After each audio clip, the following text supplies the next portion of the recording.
Good morning students. Myself Jagati Gosai from Shri Ram College and welcome back to chemistry class. Last lecture के अंदर हम study कर रहे थे, देखिए हेट्रोसाइक्लिक कंपाउंड्स, और हेट्रोसाइक्लिक कंपाउंड्स के अंदर हमारा टॉपिक चल रहा था 5 मेंबर्ड रिंग स्ट्रक्चर्स। और 5 मेंबर्ड रिंग स्ट्रक्चर्स के अंदर देखिए हम पहले पायरोल पढ़ चुके हैं और उसके बाद फ्यूरान पढ़ रहे थे। फ्यूरान के अंदर हमने फ्यूरान की मेथड्स ऑफ प्रिपरेशन और उसकी केमिकल रिएक्शंस के अंदर दो टाइप्स की रिएक्शन थी, एडिशन रिएक्शन और इलेक्ट्रोफिलिक सब्स्टिट्यूशन रिएक्शंस। उसमें भी हमने एडिशन रिएक्शंस थी वो पढ़ चुके थे। अब उसके बाद हम आज जो टॉपिक करेंगे वो करेंगे electrophilic substitution reactions of furan. तो देखिए टॉपिक है हमारा फ्यूरान और उसके अंदर चल रहा था इलेक्ट्रोफिलिक सब्स्टिट्यूशन। अब इलेक्ट्रोफिलिक सब्स्टिट्यूशन में देखिए आप कि इसके अंदर यहाँ पे हमने बात की थी कि जो फ्यूरान है वो पायरोल और थायोफिन दोनों से क्या है, कम एरोमेटिक है, लेस एरोमेटिक है। ठीक है, एक तो ये कारण, इस कारण जो इनकी जो इलेक्ट्रोफिलिक सब्स्टिट्यूशन रिएक्शंस होती हैं देखिए वो बहुत ही स्पेसिफिक कंडीशंस के अंदर होती है कि मतलब उन्हें कुछ ऐसी स्पेसिफिक कंडीशंस, ऐसे स्पेसिफिक टेम्परेचर या प्रेशर देने पड़ते हैं तभी वो रिएक्शन हो पाती है। ठीक है, उसके अलावा देखिए जो फ्यूरान है उसकी एक अपनी ऐसी प्रॉपर्टी है, देखिए उसका ऐसा एक व्यवहार है कि वो क्या करता है, पॉलीमराइज हो जाता है, बहुलक बना लेता है, पॉलीमराइज हो जाता है। इस कारण भी जो इसकी इलेक्ट्रोफिलिक सब्स्टिट्यूशन रिएक्शंस हैं उनको क्या करना पड़ता है, ऐसे ग्रुप्स के साथ अटैच करके जिनके पास -I इफेक्ट हो, -I इफेक्ट वाले ग्रुप ऐड करके और फिर फ्यूरान की रिएक्शंस करवाई जाती हैं। तो क्या करते हैं, तब इलेक्ट्रोफिलिक सब्स्टिट्यूशन रिएक्शंस इजीली हो जाती हैं। तो यहाँ पे देखिए हम रिएक्शंस की बात करें सबसे पहले, तो फर्स्ट रिएक्शन देखिए फ्यूरान की एसिटल नाइट्रेट के साथ, फ्यूरान विद एसिटल नाइट्रेट। हमने फ्यूरान लिया इसके अंदर देखिए plus acetal nitrate CH3COO NO2, इस तरह से रिएक्शन होगी। देखिए यहाँ पे फ्यूरान लिया, फ्यूरान के साथ हमने लिया एसिटल नाइट्राइट CH3COO NO2। अब जब ये रिएक्शन होगी देखिए तो आपको पता है कि फ्यूरान के अंदर जितने भी जो 5 मेंबर्ड रिंग स्ट्रक्चर्स हैं उनके अंदर जो पोजीशन फेवरेबल होती है वो होती है अल्फा पोजीशन। तो जो NO2 ग्रुप है वो इसके अल्फा पोजीशन पे आके ऐड होगा, देखिए इस तरह से NO2, और यहाँ पे ये हमारे पास आ गया देखिए 2 नाइट्रो फ्यूरान आ गया। हमने देखिए रिएक्शन करवाई फ्यूरान की एसिटल नाइट्रेट के साथ, तो यहाँ पे हमारे पास 2 नाइट्रो फ्यूरान आ गया। तो ये रिएक्शन थी। उसके बाद नेक्स्ट देखिए कि फ्यूरान की रिएक्शन करवाते हैं हम फास्फोरस फ्यूरान लेते हैं देखिए, प्लस में हम यहाँ पे देखिए लेते हैं सल्फर ट्राइऑक्साइड SO3 और इसकी रिएक्शन करवाते हैं pyridine के साथ C5H5N, that is pyridine। pyridine लिया प्लस सल्फर ट्राइऑक्साइड लिया, इसकी रिएक्शन करवाएंगे फ्यूरान के साथ। तो यहाँ पे देखिए SO3H, तो यहाँ पे देखिए हमारे पास ये फ्यूरान सल्फोनिक एसिड कह देंगे इसको, या फिर इस तरह से देखिए रिएक्शन है। यहाँ पे फ्यूरान लिया plus sulphur trioxide in the presence of pyridine, तो यहाँ पे फ्यूरान सल्फोनिक एसिड आ गया हमारे पास इस अल्फा पोजीशन के ऊपर। तो ये रिएक्शन थी इसकी नाइट्रेशन और सल्फोनेशन रिएक्शन। लेकिन देखिए जो दोनों ही रिएक्शंस हो रही हैं उनमें जो हम रिएजेंट्स ले रहे हैं वो स्पेसिफिक कंडीशंस के अंदर ले रहे हैं। यहाँ पे पहले हमने एसिटिल नाइट्रेट लिया और सेकंड में हमने सल्फर ट्राइऑक्साइड प्लस pyridine लिया, तो यहाँ पे हमारे पास कंपाउंड्स आए। अब इसके बाद नेक्स्ट देखिए आप, जो नेक्स्ट इसकी रिएक्शन है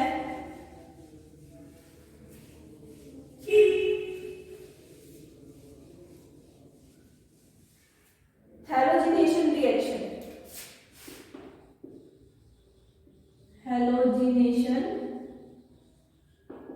रिएक्शन, अब हैलोजिनेशन रिएक्शन के अंदर इसका ब्रोमिनेशन करवाएं या इसका क्लोरीनेशन करवाएं, तो उस कंडीशन के अंदर यहाँ पे क्या होता है कि ये पॉलीमराइज हो जाते हैं, इनके बहुलक बन जाते हैं। फॉर एग्जाम्पल अगर हमें ब्रोमिनेशन करवाना है तो यहाँ पे उसका क्या होगा, बहुलक बन जाएगा।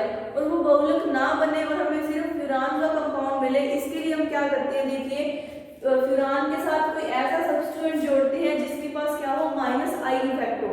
तो यहाँ पे रिएक्शन देखिए, फॉर एग्जाम्पल हमें ब्रोमिनेशन करवाना है, तो यहाँ पे देखिए हम क्या करेंगे, पहले इस तरह से फ्यूरोइक एसिड इसको बोलते हैं। फ्यूरोइक एसिड देखिए हम लेंगे यहाँ पे, किसी एलिमिनेशन पे पहले से हमने एक -I इफेक्ट वाला ग्रुप लगा दिया। अब इसके साथ यहाँ पे ब्रोमिनेशन करवाएंगे, ठीक है।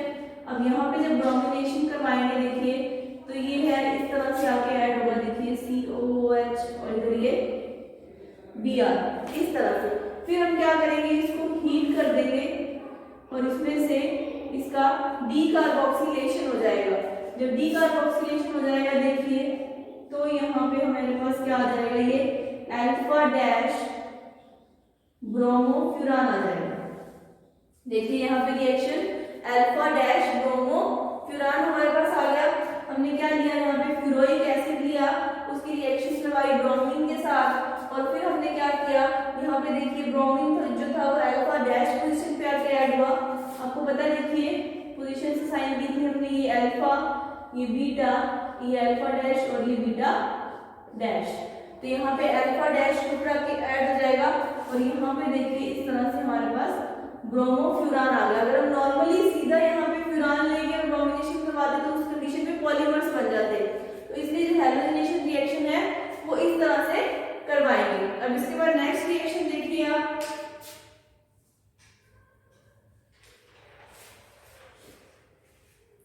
इसकी मान लीजिए हमें क्लोरीनेशन करवाना है, तो क्लोरीनेशन करवाने के लिए देखिए इसको स्पेसिफिक टेम्परेचर देना पड़ेगा और तब हमारे पास क्लोरीनेटेड कंपाउंड आएगा। देखिए फ्यूरान लिया हमने प्लस Cl2, इसको टेम्परेचर देते हैं -40 डिग्री सेल्सियस। जब इसको इस टेम्परेचर पे देखिए इतना माइनस का टेम्परेचर देते हैं यहाँ पे, तब जाके यहाँ पे हमारे पास कंपाउंड आता है, दैट इज क्लोरोफ्यूरान, या फिर इसको अल्फा क्लोरोफ्यूरान भी बोल देंगे। क्लोरोफ्यूरान या फिर अल्फा क्लोरोफ्यूरान। तो यहाँ पे देखिए क्लोरीनेशन के अंदर स्पेसिफिक कंडीशन के अंदर रिएक्शन हुई। अब नेक्स्ट रिएक्शन देखिए,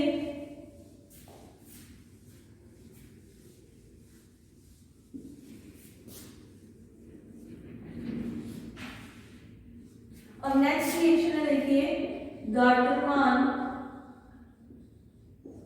कॉच रिएक्शन। अब देखिए ये क्या है, नेमिंग रिएक्शन है। अब इसके अंदर देखिए हमें क्या करना है, फ्यूरान लेंगे plus hydrogen cyanide plus HCl। देखिए जब भी गार्टरमान रिएक्शन की जाती है तो उसके अंदर हाइड्रोजन साइनाइड प्लस HCl लिया जाता है, और साथ में यहाँ पे जो हमारा जो ये रिएक्टेंट है ये कोई भी हो सकता है, लेकिन गार्टरमान रिएक्शन तभी होगी जब यहाँ पे HCl प्लस HCl होगा। जब यहाँ पे इसकी रिएक्शन करवाएंगे फ्यूरान की, देखिए HCl और HCl के साथ, तो इस कंडीशन में हमें देखिए फुल्फुरान मिलता है, जहां से हमने फ्यूरान बनाया भी था। देखिए आपको याद होगा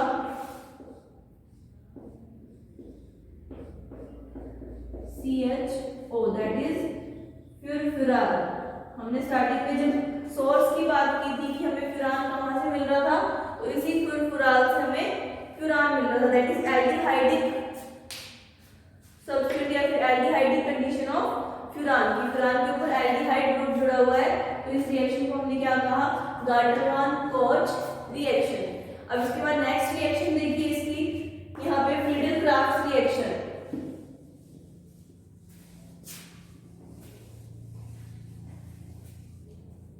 अब फ्रीडल-क्राफ्ट रिएक्शन में तो देखिए फ्रीडल-क्राफ्ट रिएक्शन, फ्रीडल-क्राफ्ट रिएक्शन के अंदर यहाँ पे देखिए दो कंडीशंस होती हैं कि एक तो असाइलेशन होता है और एक अल्काइलेशन होता है। फ्रीडल-क्राफ्ट असाइलेशन और एक फ्रीडल-क्राफ्ट अल्काइलेशन। जो फ्रीडल-क्राफ्ट अल्काइलेशन है वो यहाँ पे पॉसिबल नहीं है, प्रॉपर्टी है पॉलीमराइज होने की, तो अगर यहाँ पे अल्काइलेशन करवाएंगे तो वो क्या हो जाते हैं, पॉलीमराइज हो जाते हैं। तो यहाँ पे सिर्फ क्या होता है, असाइलेशन होता है कि फ्यूरान के साथ हम सिर्फ क्या लेते हैं, एसिटल ग्रुप लेते हैं। ठीक है, तो रिएक्शन देखो,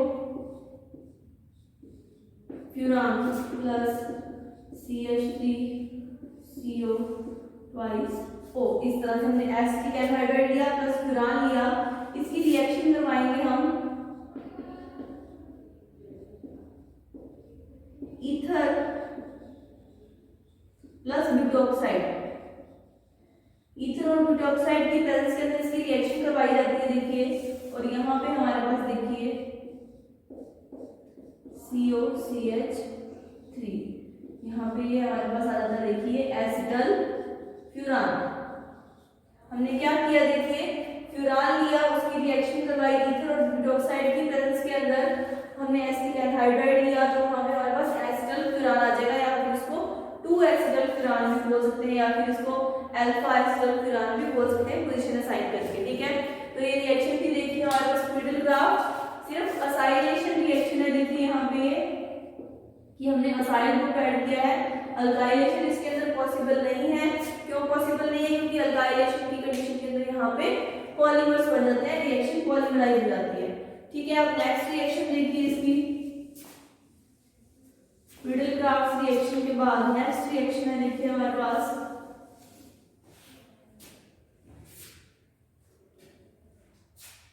गॉम्बर्ग रिएक्शन।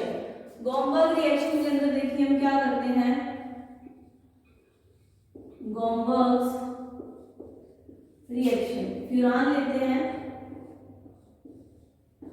प्लस लेते हैं डाइअजोनियम क्लोराइड या फिर एरिनियम डाइअजोनियम क्लोराइड ArN2Cl, इसको हीट करेंगे, देखिए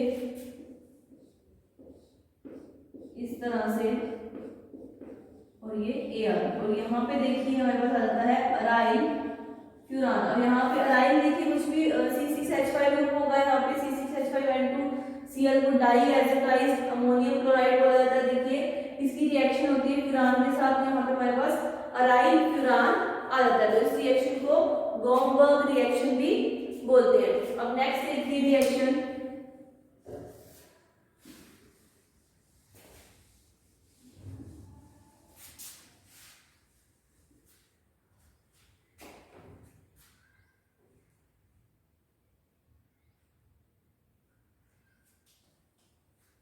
रिएक्शन विद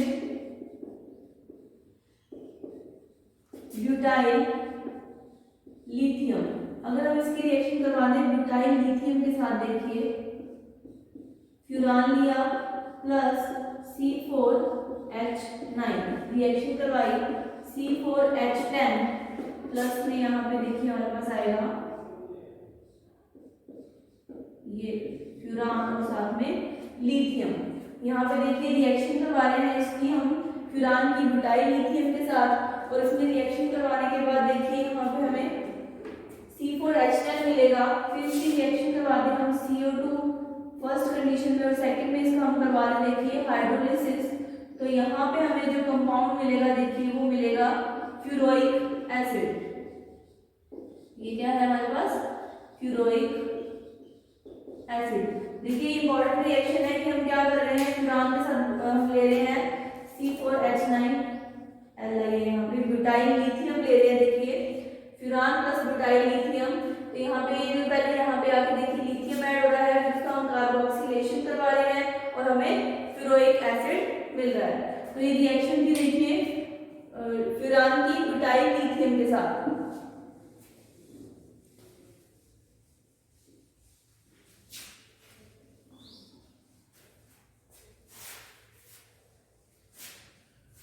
इसके बाद देखिए जो इसकी नेक्स्ट रिएक्शन है, यहाँ पे हमने अब देखिए नॉर्मली हम क्या लेते हैं, देखिए फ्यूरान प्लस HgCl2। हमने क्या लिया, फ्यूरान के साथ मर्क्यूरी क्लोराइड लिया। क्यों लिया, क्योंकि जो फ्यूरान है उसके साथ जो मर्क्यूरी क्लोराइड है वो बहुत इजीली रिएक्ट करता है। तो यहाँ पे देखिए पहले रिएक्शन किस तरह से होगी, फ्यूरान और यहाँ पे देखिए हमारे पास आ गई ये HgCl ऐड हो जाएगा। और फिर जब यहाँ पे हमारे पास एडिशन प्रोडक्ट आता है, फिर इसका अगर हम हैलोजिनेशन करवा हैलोजिनेशन है वो बहुत इजीली हो जाता है इस तरह से। और यहाँ पे हम इसका असाइलेशन करवाना चाहें या एस्टलाइजेशन करवाना चाहें तो वो भी बहुत इजीली हो जाता है। देखिए मान लीजिए हमने यहाँ पे ले लिया CO CH3,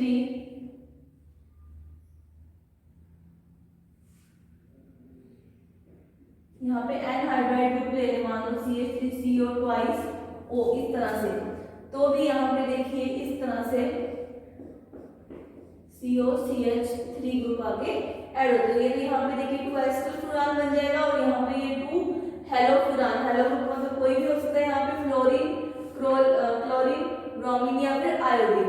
रिएक्शन क्या आगे देखिए, फ्यूरान लिया, फ्यूरान की रिएक्शन करवा रहे हैं मर्क्यूरी क्लोराइड के साथ, तो यहाँ पे मर्क्यूरी क्लोराइड का पहले एडिशन प्रोडक्ट बन रहा है देखिए।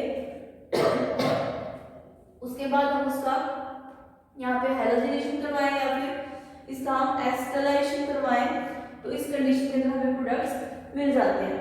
इसलिए क्योंकि ये रिएक्शन है जो फ्यूरान जो है वो इजीली रिएक्ट हो जाता है मर्क्यूरिक क्लोराइड के साथ। तो देखिए ये 2 रिएक्शंस और थी। अब यहाँ पे इलेक्ट्रोफिलिक सब्स्टिट्यूशन रिएक्शंस कंप्लीट होती हैं। इसके बाद देखिए हम बात करते हैं इसकी स्ट्रक्चर और इसकी एरोमेटिसिटी के बारे में। तो हमने अभी तक देखिए इसके मेथड्स ऑफ प्रिपरेशन पढ़े और इसकी रिएक्शंस पढ़ी, ठीक है। तो उससे देखिए 2 चीजें आई निकलकर, एक तो पहले इसकी स्ट्रक्चर एंड एरोमेटिसिटी, ठीक है। स्ट्रक्चर की बात करें देखिए तो C4H4O, ठीक है। तो ये इसकी स्ट्रक्चर निकल कर आई। यहाँ पे हम इसको कह सकते हैं कि ये मेथड ऑफ प्रिपरेशन से हमने देखा कि इसकी यहाँ पे स्ट्रक्चरल फॉर्मूला है और इसकी स्ट्रक्चर क्या है वो इस तरह से होती है कि ऑक्सीजन ऐसे जुड़ा हुआ होता है, इसके ऊपर 2 लोन पेयर ऑफ इलेक्ट्रॉन्स होते हैं और यहाँ पे देखिए इस तरह से। अब नेक्स्ट अगर इसकी बात करें देखिए तो जो इसके लोन पेयर ऑफ इलेक्ट्रॉन्स हैं वो पार्टिसिपेट करते हैं रिंग के अंदर।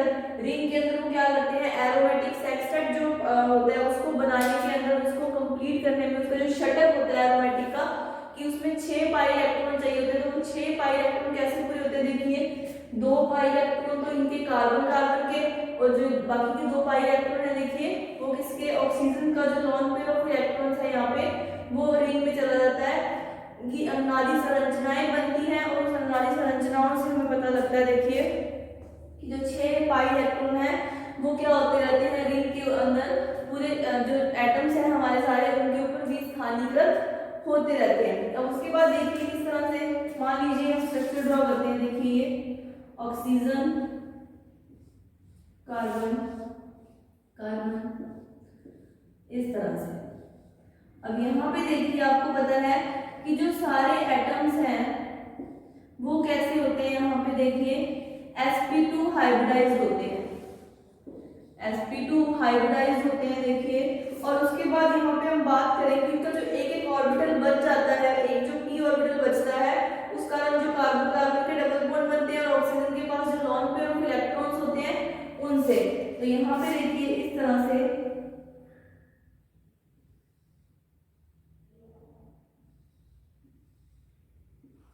ये यहाँ पे ऐसे। तो यहाँ पे देखिए क्या होता है हमारे पास, जो ये इलेक्ट्रॉन्स हैं सारे, ये ऑक्सीजन के इलेक्ट्रॉन्स, ऑक्सीजन के देखिए यहाँ पे जो 2 लोन पेयर ऑफ इलेक्ट्रॉन है, फिर जो कार्बन का इलेक्ट्रॉन, सारे कार्बन के जो एक इलेक्ट्रॉन है यहाँ पे देखिए इस तरह से।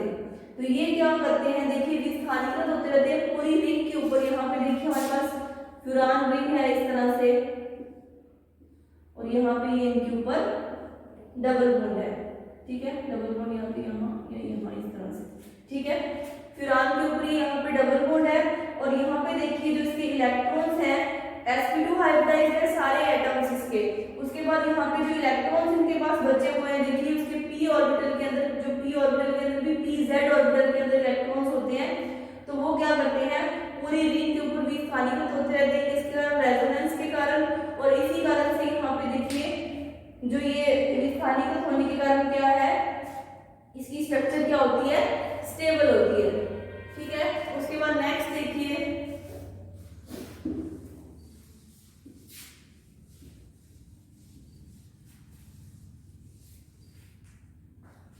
देखिए स्ट्रक्चर एंड एरोमेटिसिटी की हमने बात की। स्ट्रक्चर और एरोमेटिसिटी के बाद देखिए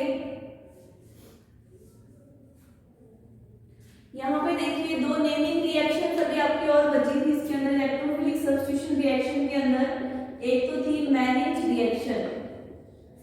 मैनिच रिएक्शन के अंदर देखिए हम फ्यूरान लेते हैं, फ्यूरान प्लस में साथ में इसके अंदर देखिए हमने एल्डिहाइड लेना है, कौन सा एस्टर एल्डिहाइड, प्लस में CH3 ट्वाइस NH, मतलब कि सेकेंडरी अमीन हम लेंगे। देखिए फ्यूरान लेंगे हम, साथ में हम लेंगे एस्टर एल्डिहाइड प्लस में CH3 की ट्वाइस NH, मतलब सेकेंडरी अमीन लेंगे। तो यहाँ पे देखिए reaction CH3 CHO plus CH3 twice NH, furan लिया प्लस एस्टर एल्डिहाइड लेंगे प्लस में सेकेंडरी अमीन लेंगे। तो रिएक्शन देखिए इस तरह से होगी हमारे पास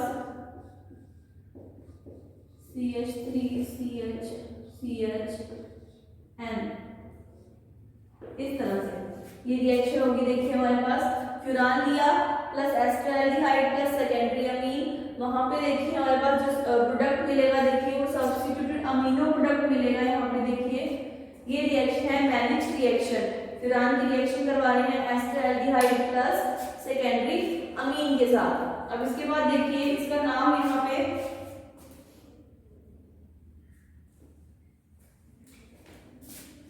CH2 CH2 N CH3 twice dimethyl amino methyl furan, इसका नाम है। देखिए यहाँ पे रिएक्शन करवाई furan plus ester aldehyde plus secondary amine, तो यहाँ पे देखिए डाइमिथाइल अमीनो रेथाइल फ्यूरान आ गया CH2 CH2N और CH3 की ट्वाइस।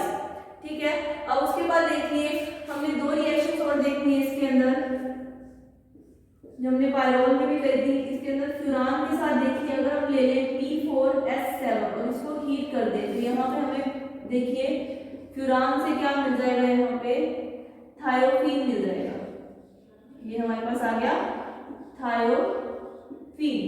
ठीक है, इसी तरह से हम अगर फ्यूरान के साथ यहाँ पे ले लें NH3 ट्वाइस NH3 ट्वाइस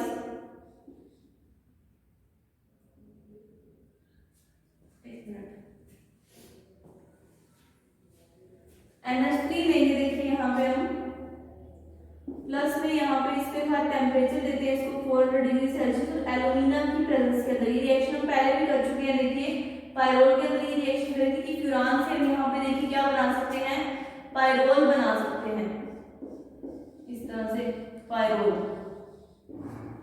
तो फ्यूरान से देखिए हम थायोफीन भी बना सकते हैं, P4S7 के साथ रिएक्शन करवाएं और यहाँ पे अमोनिया प्लस एल्यूमिनियम के साथ रिएक्शन करवाएं तो हमें फ्यूरान से देखिए पायरोल भी मिल सकता है। तो दो ये रिएक्शन और बची हुई थी, एक तो नेमिंग रिएक्शन है मैनिच रिएक्शन और दूसरी है फ्यूरान से थायोफीन और पायरोल बनाने की। उसके बाद स्ट्रक्चर एंड एरोमेटिसिटी देखिए डिस्कस करी इसके अंदर कि इसकी स्ट्रक्चर जो है यहाँ पे हमारे पास किस तरह से स्ट्रक्चरल फॉर्मूला है और इसकी स्ट्रक्चर कैसी होती है और इसकी एरोमेटिसिटी के लिए देखिए ये 4n+2 पाई वही जो हक्कल रूल है वो फॉलो कर रहा है। किस तरह से कि इसके पास 6 पाई इलेक्ट्रॉन्स कंप्लीट हो रहे हैं और वो किस तरह से पूरी रिंग के अंदर डीलोकलाइज्ड या फिर विस्थानीकृत हो रहे हैं।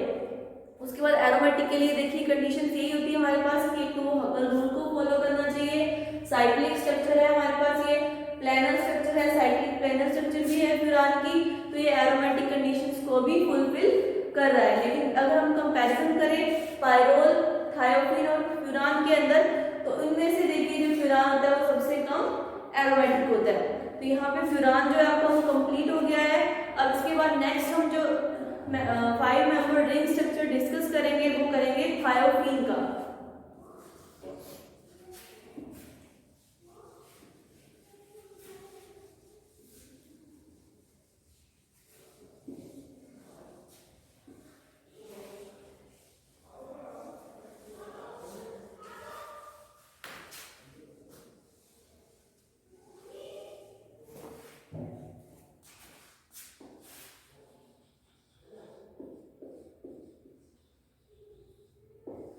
थायोफीन अब देखिए सबसे पहले थायोफिन की हम अगर सोर्स की बात करें कि थायोफिन जो है वो हमें कहाँ से मिला, तो थायोफिन देखिए हमें मिलता है कोल तार या फिर स्नेल ऑयल से।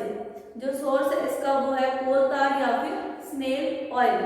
अब देखिए जो ये थायोफिन है ये क्या है, बेंजीन के साथ इसकी इतनी ज्यादा मतलब समानता होती है एक तरह से कि इतना ज्यादा सिमिलर होता है बेंजीन के साथ कि इसको बेंजीन से अलग कर पाना बहुत ही मुश्किल होता है, क्योंकि जो बेंजीन होता है देखिए वो भी कोल तार से ही मिलता है। और यहाँ पे जो ये कोल तार के साथ यहाँ पे थायोफिन जो होता है वो इसके अंदर एक इसकी अशुद्धि की तरह इसके साथ होता है बेंजीन के साथ। कि जब देखिए एक साइंटिस्ट हुए थे 1880 के अंदर विक्टर मेयर, 1880 के अंदर देखिए एक साइंटिस्ट हुए थे विक्टर मेयर, उन्होंने जब कोल तार से बेंजीन को अलग किया तो उस टाइम पे उनको सबसे पहले थायोफिन तब मिला था वहां पे एक अशुद्धि के रूप में, एक इम्प्योरिटी के रूप में, कि बेंजीन के अंदर जो इम्प्योरिटी होती है उसकी जो अशुद्धि होती है वो क्या होती है, थायोफिन होती है।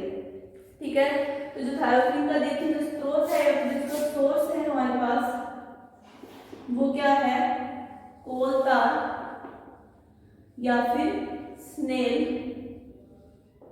ऑयल। ठीक है, इस तरह से।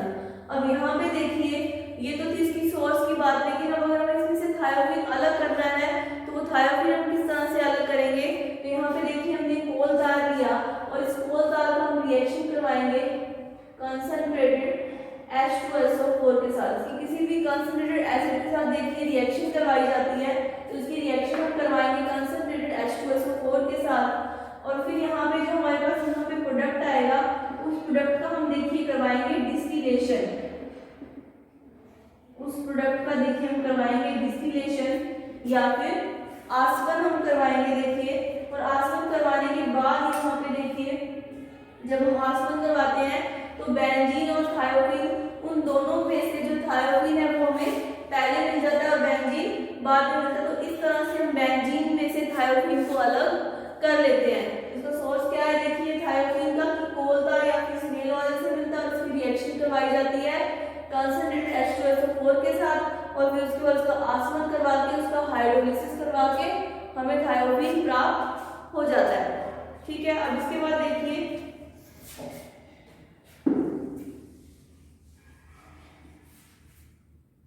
नेक्स्ट देखिए अगर हम बात करें थायोफिन में कि थायोफिन हमने बात करी कि वो स्नेल ऑयल से मिल रहा है या फिर कोल तार से मिल रहा है। ठीक है, उसके बाद हमने क्या किया, थायोफिन का हाइड्रोलिसिस करवा के उसका डिस्टिलेशन करवा लिया देखिए। उसके बाद अगर हम बात करें इसकी प्रिपरेशन की, किसी रिएक्शन में अगर रिएक्शन करवानी है देखिए तो रिएक्शन देखिए फ्रॉम एन ब्यूटेन, ये क्या है देखिए थायोफिन के मेथड ऑफ प्रिपरेशन। अब यहाँ पे देखिए जो ये हम मेथड ऑफ प्रिपरेशन की बात कर रहे हैं, ये मेथड ऑफ प्रिपरेशन है देखिए इसका इंडस्ट्रियल, मतलब कि औद्योगिक स्तर पर अगर हमें थायोफिन चाहिए तो वो हमें किस तरह से प्राप्त होगा या किस तरह से उसको हम बना सकते हैं। तो उसके लिए दो तरह की रिएक्शन हम देखिए इसके अंदर। जो नॉर्मली देखिए अगर हमें थायोफिन जो सबसे पहले मिला था वो कोल तार से मिला था, तो उस तरह से कोल तार से हम थायोफिन को बना भी सकते हैं। लेकिन अगर हम औद्योगिक स्तर पर थायोफिन चाहिए, बड़े लेवल पे लार्ज स्केल पे थायोफिन चाहिए, तो उसके लिए रिएक्शन देखिए यहाँ पे हमें लेना है एन ब्यूटेन। तो देखिए ये CH2 CH3 CH2 CH2 CH3 butane लिया, यहाँ पे प्लस 4S। अब यहाँ पे देखिए हम 600 डिग्री सेल्सियस को इतना हाई टेम्परेचर देंगे देखिए, और तब यहाँ पे हमारे पास क्या आ जाएगा, ये थायोफिन आ जाएगा इस तरह से। थायोफिन हमने एन ब्यूटेन दिया, उसको इतना हाई टेम्परेचर दिया तो हमें यहाँ हमें थायोफिन मिल गया।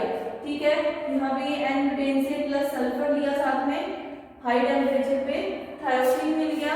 और ये इसका क्या है देखिए इंडस्ट्रियल मेथड ऑफ प्रिपरेशन है कि औद्योगिक स्तर पर बनाने के लिए इसका मेथड है फ्रॉम एन ब्यूटेन। फर्स्ट तो ये हो गया। अब सेकंड देखिए हम बात करेंगे सक्सिनिमाइड से, फ्रॉम सक्सिनिमाइड। अब यहाँ पे देखिए हम सक्सिनिमाइड देंगे और सक्सिनिमाइड के साथ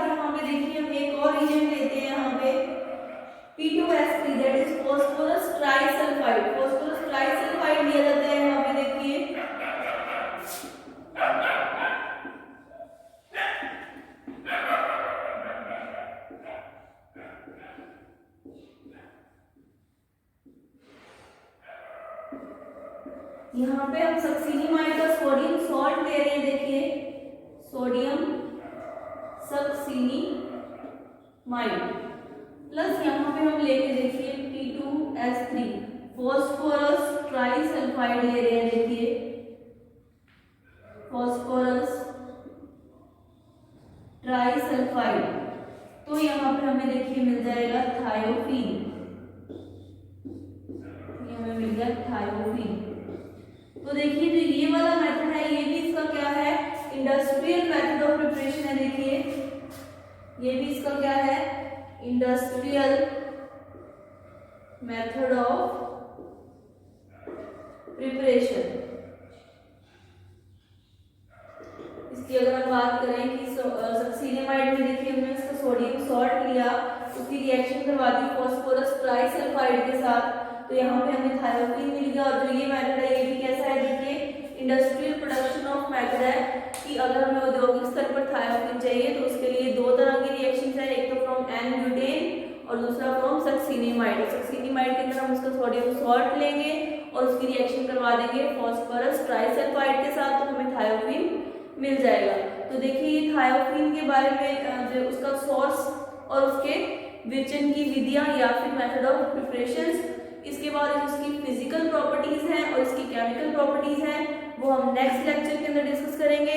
तो इस लेक्चर में आई होप आपको जो भी टॉपिक मैंने एक्सप्लेन किया वो समझ आया होगा। तो इस लेक्चर में इतना ही, बाकी नेक्स्ट लेक्चर में